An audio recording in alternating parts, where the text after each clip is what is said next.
এখানে যারা আছে সবাই কিন্তু শিক্ষার্থী। কাউকে যদি আপনারা বোকা ভাবেন তাহলে সবচেয়ে বড় ভুল করবেন। আমরা দেখেছি অনেক মানুষ আছে যারা হচ্ছে অপরাজনীতির চেষ্টা করছে, নানা রকম ট্যাগ দেওয়ার চেষ্টা করছে শিক্ষার্থীদেরকে, যারা এখানে নেতৃত্ব দিচ্ছে তাদেরকে অনেকে বলছে শিবির, অনেকে হচ্ছে গিয়ে নানা রকম দলের গোষ্ঠী হিসেবে বা দলের এজেন্ডা বাস্তবায়ন করে হিসেবে এখানে তাদেরকে ব্যাখ্যা করা হচ্ছে, ওইভাবে হচ্ছে ট্যাগ দেওয়া হচ্ছে, ব্লেম গেম যেটাকে বলে আর কি। এটা আমরা দেখছি। এটা তো অনেক পুরনো কৌশল, আর কত এরকম পুরনো কৌশল আপনারা চালাবেন? একটি স্মার্ট হন, স্মার্ট বাংলাদেশের কথা বলছেন, তো স্মার্ট চিন্তাভাবনা করতে জানতে হবে না? তো আমরা এই কথাই বলছি যে এগুলো করে আসলে কোনো লাভ নেই। এখানে যত শিক্ষার্থীরা আছে এদেরকে তো টাকা দিয়ে আনা পসিবল না। আপনি কত টাকা দিবেন এদেরকে?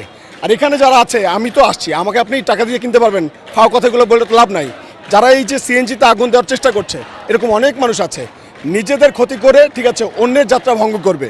নিজের নাক কেটে যে অন্যের যাত্রা ভঙ্গ করে, এটা তো খুব প্রাচীন একটা কৌশল, এটা আমরা দেখেছি। তো শিক্ষার্থীরা এত বোকা না যে আপনি এরকম কৌশল অবলম্বন করবেন।